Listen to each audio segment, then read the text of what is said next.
All right, so here is the data analysis script. What it does is it pulls all the numbers from all three of our data logs that we have, flight 1, flight 2, and the crash, and figures out where we're in steady level flight, and then goes into those chunks of steady level flight data and finds the mean angle of attack, the mean thrust, the mean elevator deflection angle, and a couple other things. Let's see. So we get the mean drag, mean elevator angle, the line number where we need to plot angle of attack, because this one was tough to figure out because the angle of attack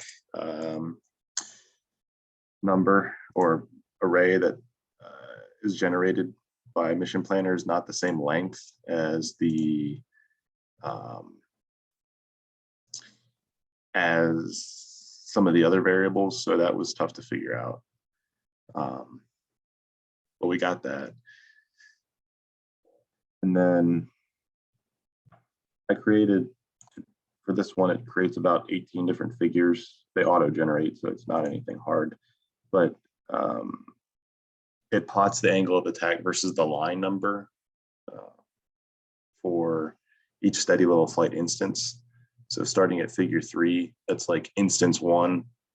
And it shows, so for this flight 1, there were 16 instances of steady level flight, and the mean angle of attack was 2.04 degrees, and then the standard deviation was 2.31. So you can kind of go through these and see what the standard deviation was. So, the standard deviation for the second steady level flight is smaller. So there's some stuff you could look at to try to figure out something to write about, because I remember we talked about that in class. And then calculate the mean airspeed. So we need that for the CD versus CL plot. So we calculate the mean airspeed for each time we were in steady level flight. And that also goes along with the mean drag for each time we were in steady level flight, which is plotted or figured out all the way up here. So kind of disorganized, but it's still there. And then here we go, we plot the mean angle of attack versus, or we plot the coefficient of lift versus angle of attack, the theoretical and the real, which is calculated up here, the real. And then we plot the coefficient of drag versus coefficient of lift on the same plot. I think this plot needs a little bit of help, so I'm going to write this in here that, if someone has time to either clean up this plot or give me some pointers, or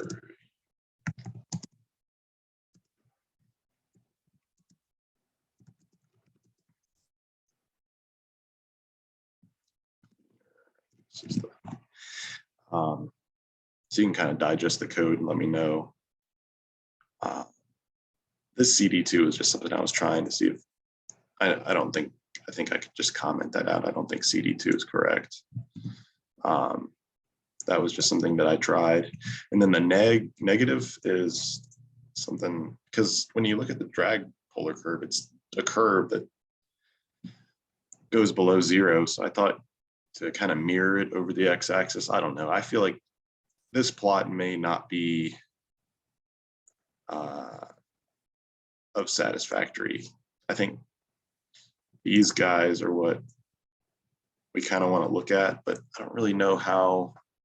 There's something I'm not doing right here. I feel like I'm kind of knocking on the door of solving this plot, but so there's your x-axis. Yeah, it's something like that. I don't know. I feel like I must be missing a piece of information, but let me continue on. Yeah, that's it. And how to use this plot, how to use this script, you just, what I've been doing, sometimes I clear it between runs because it slows down, but I'll start fresh. Let's say you just opened it, do that. So you just opened MATLAB, you just opened my script. So you just need to click open, and then you just select the flight log that you want to use. They don't even have to be in the same folder as the data analysis script that you're using. You can just grab them from anywhere. They're probably going to be in your downloads folder, which is fine, because you're going to download them from the drive where I just uploaded them. So let's say, flight 1, so it loads in all that data. And then you just click run, and it generates all of those plots. Figure 2. Yeah, this plot needs help because I just commented out the CD2. That's why it looks different from the last time. But yeah, a little bit of work to do there. And then here's the coefficient lift plot. That one looks pretty solid. And then all of these guys, they all auto-generated. So that is the gist of it. And then the beauty of this script is that it does it for any of them. So I just clicked on flight 1, I can go on flight 2, and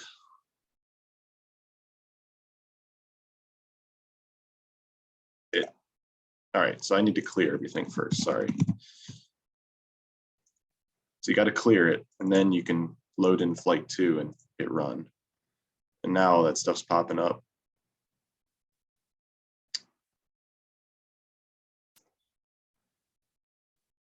But yeah, so in this one, there were 20 instances of steady level flight. There's something I gotta adjust here. It's not accounting for all of the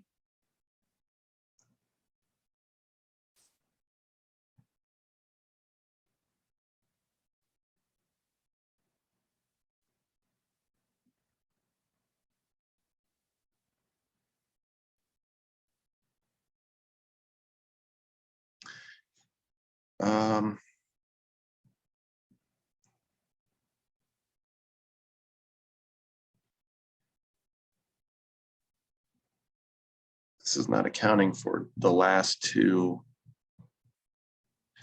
sets. I don't know, it's not a big deal.